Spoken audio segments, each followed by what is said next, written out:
सृष्टि से पहले सत नहीं था, असत भी नहीं, अंतरिक्ष भी नहीं, आकाश भी नहीं था। छिपा था क्या कहाँ, किसने देखा था उस पल तो अगम, अटल जल भी कहाँ था। ऋग्वेद 10:129। आखिर किसने रचा ब्रह्मांड? यह सवाल आज भी उतना ही ताज़ा है जितना कि प्राचीन काल में हुआ करता था। ईश्वर के होने या नहीं होने की बहस भी प्राचीन काल से चली आ रही है। अनिश्वरवादी मानते आए हैं कि यह ब्रह्मांड स्वतः स्फूर्त है, लेकिन ईश्वरवादी तो इसे ईश्वर की रचना मानते हैं। अधिकतर लोग धर्मग्रंथों में जो लिखा है उसे बगैर विचारे पत्थर की लकीर की तरह मानते हैं और कट्टरता की हद तक मानते हैं। Veda, Purana, Zend Avesta, Tanakh, Old Testament, Bible, Quran और गुरु ग्रंथ आदि सभी धर्मग्रंथ ब्रह्मांड को ईश्वरकृत मानते हैं। लेकिन दर्शन और विज्ञान अभी भी इसके बारे में बहस और शोध करते रहते हैं। पहले की अपेक्षा विज्ञान ने ब्रह्मांड के बहुत सारे रहस्यों से पर्दा उठा दिया है। देखना है कि आगे क्या होता है।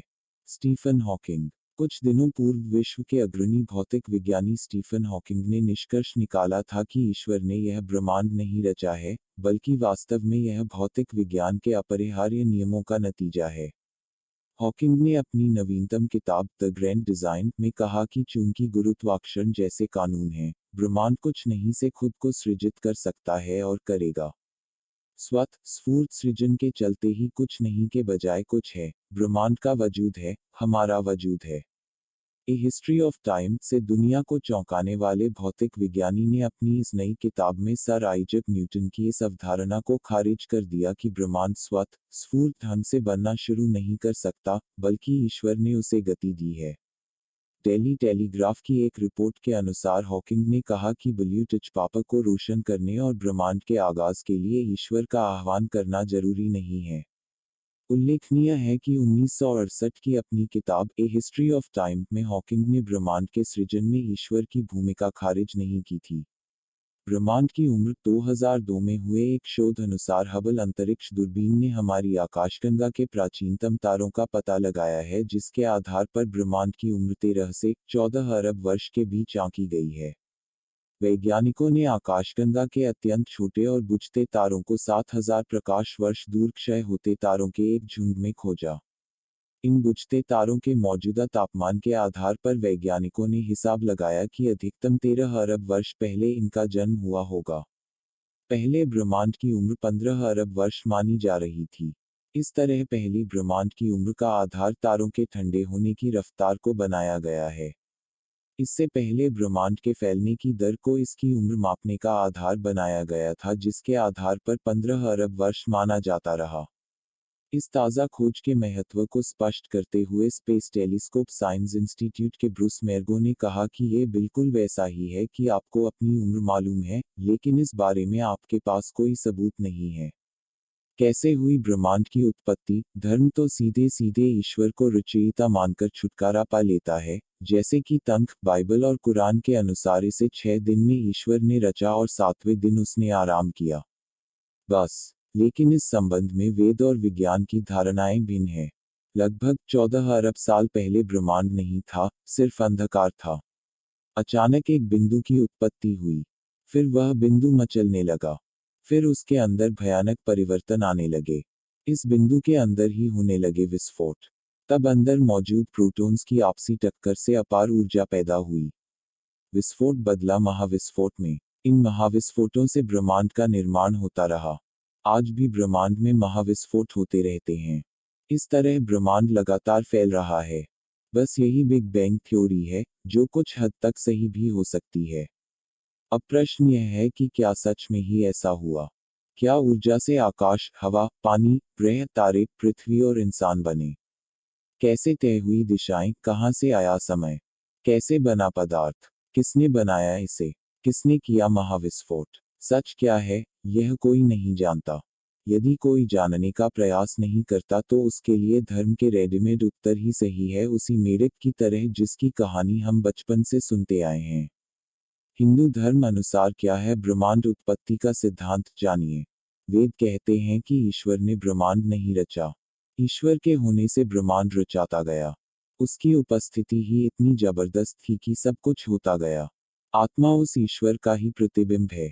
वेदों अनुसार यह ब्रह्मांड 5 कोशों वाला है जहां सभी आत्माएं किसी न किसी कोश में निवास करती है। ये पंचकोश है जड़, प्राण, मन, विज्ञान और आनंद।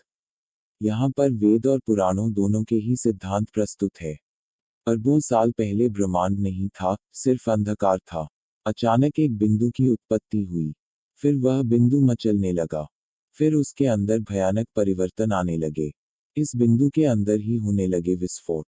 शिव पुराण मानता है कि नाद और बिंदु के मिलन से ब्रह्मांड की उत्पत्ति हुई।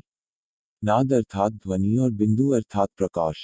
इसे अनाहत या अनहद, जो किसी आहत या टकराहट से पैदा नहीं की ध्वनि कहते हैं, जो आज भी सतत जारी है। इसी ध्वनि को हिंदुओं ने ओम के रूप में व्यक्त किया है। ब्रह्म प्रकाश स्वयं प्रकाशित है। परमेश्वर का प्रकाश। ब्रह्म, ब्रह्मांड और आत्मा, यह 3 तत्व हैं। ब्रह्म शब्द ब्रह धातु से बना है, जिसका अर्थ बढ़ना या फूट पड़ना होता है। ब्रह्म वह है जिसमें से संपूर्ण सृष्टि और आत्माओं की उत्पत्ति हुई है, या जिसमें से ये फूट पड़े हैं। विश्व की उत्पत्ति, स्थिति और विनाश का कारण ब्रह्म है। उपनिषद।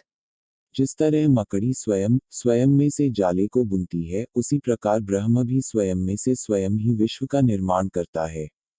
ऐसा भी कह सकते हैं कि नृत्यकार और नृत्य में कोई फर्क नहीं। जब तक नृत्यकार का नृत्य चलेगा, तभी तक नृत्य का अस्तित्व है। इसीलिए हिंदुओं ने ईश्वर के होने की कल्पना अर्धनारीश्वर के रूप में की, जो नटराज है। इसे इस तरह भी समझें, पूर्व की तरफ वाली नदियां पूर्व की ओर बहती हैं और पश्चिम वाली पश्चिम की ओर बहती है। जिस तरह समुद्र से उत्पन्न सभी नदियां अमुक अमुक हो जाती हैं, किंतु समुद्र में ही मिलकर वे नदियां यह नहीं जानती कि मैं अमुक नदी हूँ, इसी प्रकार सब प्रजा भी सत ब्रह्म से उत्पन्न होकर यह नहीं जानती कि हम सत से आए हैं।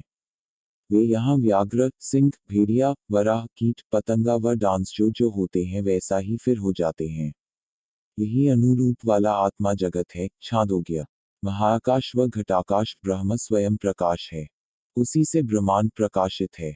उस एक परम तत्व ब्रह्म में से ही आत्मा और ब्रह्मांड का प्रस्फुटन हुआ। ब्रह्म और आत्मा में सिर्फ इतना फर्क है कि ब्रह्म महाकाश है तो आत्मा घटाकाश। घटाकाश अर्थात मटके का आकाश। ब्रह्मांड से बद्ध होकर आत्मा सीमित हो जाती है और इससे मुक्त होना ही मोक्ष है। उत्पत्ति का क्रम। परमेश्वर ब्रह्म से आकाश अर्थात जो कारण रूप द्रव्य सर्वत्र फैल रहा था, उसको इकट्ठा करने से अवकाश उत्पन्न होता है।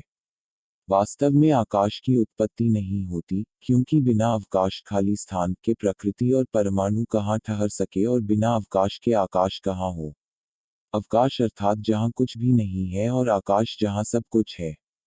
पदार्थ के संगठित रूप को जड़ कहते हैं और विघटित रूप परम अणु है। इस अंतिम अणु को ही वेद परम तत्व कहते हैं, जिसे ब्रह्माणु भी कहा जाता है, और श्रमण धर्म के लोग इसे पुद्गल कहते हैं। भस्म और पत्थर को समझें। भस्मीभूत हो जाना अर्थात पुनः अणु वाला हो जाना। आकाश के पश्चात वायु, वायु के पश्चात अग्नि, अग्नि के पश्चात जल, जल के पश्चात पृथ्वी, पृथ्वी से औषधि, औषधियों से अन्न, अन्न से वीर्य, वीर्य से पुरुष अर्थात शरीर उत्पन्न होता है। तैत्तिरीय उपनिषद। इस ब्रह्म परमेश्वर की 2 प्रकृतियां हैं, पहली अपरा और दूसरी परा। अपरा को ब्रह्मांड कहा गया और परा को चेतन रूप आत्मा। उस एक ब्रह्म ने ही स्वयं को 2 भागों में विभक्त कर दिया, किंतु फिर भी वह अकेला बचा रहा। पूर्ण से पूर्ण निकालने पर पूर्ण ही शेष रह जाता है, इसलिए ब्रह्म सर्वत्र माना जाता है और सर्वत्र से अलग भी उसकी सत्ता है। त्रिगुणी प्रकृति। परम तत्व से प्रकृति में 3 गुणों की उत्पत्ति हुई, सत्व, रज और तम। ये गुण सूक्ष्म तथा अतीन्द्रिय हैं, इसलिए इनका प्रत्यक्ष नहीं होता। इन 3 गुणों के भी गुण हैं, प्रकाशत्व, चालत्व, लघुत्व, गुरुत्व आदि इन गुणों के भी गुण हैं, अतः स्पष्ट है कि यह गुण द्रव्य रूप हैं। द्रव्य अर्थात पदार्थ। पदार्थ अर्थात जो दिखाई दे रहा है और जिसे किसी भी प्रकार के सूक्ष्म यंत्र से देखा जा सकता है, महसूस किया जा सकता है या अनुभूत किया जा सकता है। ये ब्रह्मांड या प्रकृति के निर्माणक तत्व हैं। प्रकृति से ही महत उत्पन्न हुआ, जिसमें उक्त गुणों की साम्यता और प्रधानता थी। सत्व शांत और स्थिर है। रज क्रियाशील है और तम विस्फोटक है। उस एक परम तत्व के प्रकृति तत्व में ही उक्त तीनों के टकराव से सृष्टि होती गई। सर्वप्रथम महत उत्पन्न हुआ, जिसे बुद्धि कहते हैं। बुद्धि प्रकृति का अचेतन या सूक्ष्म तत्व है। महत या बुद्धि से अहंकार। अहंकार के भी कई उपभाग है। यह व्यक्ति का तत्व है। व्यक्ति अर्थात जो व्यक्त हो रहा है सत्व, रज और तम में। सत्व से मनस, पांच इंद्रियां, पांच कर्मेंद्रियां जन्मी। तम से पंच तन्मात्रा, पंच महाभूत, आकाश, अग्नि, वायु, जल और ग्रह नक्षत्र जन्मे। इसे अब सरल तरीके से समझें। इसे इस तरह समझें, उस एक परम तत्व से सत्व, रज और तम की उत्पत्ति हुई। यही इलेक्ट्रॉन, न्यूट्रॉन और प्रोटॉन्स का आधार हैं। इन्हीं से प्रकृति का जन्म हुआ। प्रकृति से महत, महत से अहंकार, अहंकार से मन और इंद्रियां तथा पांच तन्मात्रा और पंच महाभूतों का जन्म हुआ। पृथ्वी, जल, वायु, अग्नि, आकाश, मन, बुद्धि और अहंकार यह प्रकृति के 8 तत्व हैं। जब हम पृथ्वी कहते हैं तो सिर्फ हमारी पृथ्वी नहीं, प्रकृति के इन्हीं रूपों में सत्व, रज और तम गुणों की साम्यता रहती है। प्रकृति के प्रत्येक कण में उक्त तीनों गुण होते हैं। यह साम्यावस्था भंग होती है तो महत बनता है। प्रकृति वह अणु है जिसे तोड़ा नहीं जा सकता, किंतु महत जब टूटता है तो अहंकार का रूप धरता है। अहंकारों से ज्ञानेंद्रियां, कामेंद्रियां और मन बनता है। अहंकारों से ही तन्मात्रा भी बनती है और उनसे ही पंचमहाभूत का निर्माण होता है। बस इतना समझ लीजिए कि महत ही बुद्धि है। महत में सत्व, रज और तम के संतुलन टूटने पर बुद्धि निर्मित होती है। महत का एक अंश प्रत्येक पदार्थ या प्राणी में बुद्धि का कार्य करता है। बुद्धि से अहंकार के 3 रूप पैदा होते हैं। पहला सात्विक अहंकार जिसे वैकारी भी कहते हैं, विज्ञान की भाषा में इसे न्यूट्रॉन कहा जा सकता है। यही पंच महाभूतों के जन्म का आधार माना जाता है। दूसरा तेजस अहंकार, इससे तेज की उत्पत्ति हुई, जिसे वर्तमान भाषा में इलेक्ट्रॉन कह सकते हैं। तीसरा अहंकार भूतादि है। यह पंच महाभूतों आकाश, आयु, अग्नि, जल और पृथ्वी का पदार्थ रूप प्रस्तुत करता है। वर्तमान विज्ञान के अनुसार इसे प्रोटॉन्स कह सकते हैं। इससे रासायनिक तत्वों के अणुओं का भार न्यूनाधिक होता है। अतः पंचमहाभूतों में पदार्थ तत्व इनके कारण ही माना जाता है। सात्विक अहंकार और तेजस अहंकार के संयोग से मन और 5 इंद्रियां बनती हैं। तेजस और भूतादि अहंकार के संयोग से तन्मात्रा एवं पंच महाभूत बनते हैं। पूर्ण जड़ जगत प्रकृति के इन 8 रूपों में ही बनता है, किंतु आत्म तत्व इससे पृथक है। इस आत्म तत्व की उपस्थिति मात्र से ही यह सारा प्रपंच होता है। अब इसे इस तरह भी समझें। अनंत महत अंधकार आकाश, वायु, अग्नि, जल, पृथ्वी। यह ब्रह्मांड अंडाकार है। यह ब्रह्मांड जल या बर्फ और उसके बादलों से घिरा हुआ है। इससे जल से भी 10 गुना ज्यादा यह अग्नि तत्व से आच्छादित है और इससे भी 10 गुना ज्यादा यह वायु से घिरा हुआ माना गया है। वायु से 10 गुना ज्यादा यह आकाश से घिरा हुआ है और यह आकाश जहां तक प्रकाशित होता है, वहां से यह 10 गुना ज्यादा तामस अंधकार से घिरा हुआ है। और यह तामस अंधकार भी अपने से 10 गुना ज्यादा महत से घिरा हुआ है और महत उसे असीमित, अपरिमेय और अनंत से घिरा है। उस अनंत से ही पूर्ण की उत्पत्ति होती है और उसी से उसका पालन होता है और अंततः यह ब्रह्मांड उस अनंत में ही लीन हो जाता है। प्रकृति का ब्रह्म में लय, लीन हो जाना ही प्रलय है।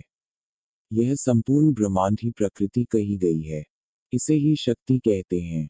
प्रलय की धारणा, पुराणों में प्रलय के 4 प्रकार बताए गए हैं: नित्य, नैमित्तिक, द्विपार्थ और प्राकृत। प्राकृत ही महाप्रलय है। जब ब्रह्मा का दिन उदय होता है, तब सब कुछ अव्यक्त से व्यक्त हो जाता है और जैसे ही रात होने लगती है, सब कुछ वापस आकर अव्यक्त में लीन हो जाता है। भगवद गीता 8.18। 7 लोक हैं, भूमि, आकाश और स्वर्ग। इन्हें मृत्युलोक कहा गया है, जहां उत्पत्ति, पालन और प्रलय चलता रहता है। उक्त तीनों लोकों के ऊपर महलोक है, जो उक्त तीनों लोकों की स्थिति से प्रभावित होता है, किंतु वहां उत्पत्ति, पालन और प्रलय जैसा कुछ नहीं, क्योंकि वहां ग्रह या नक्षत्र जैसा कुछ भी नहीं है। उसके भी ऊपर जन्म, तप और सत्य लोक तीनों अकृतक लोक कहलाते हैं। अर्थात जिनका उत्पत्ति, पालन और प्रलय से कोई संबंध नहीं, नहीं वो अंधकार और प्रकाश से बद्ध है, वरन वह अनंत, असीमित और अपरिमेय आनंदपूर्ण है।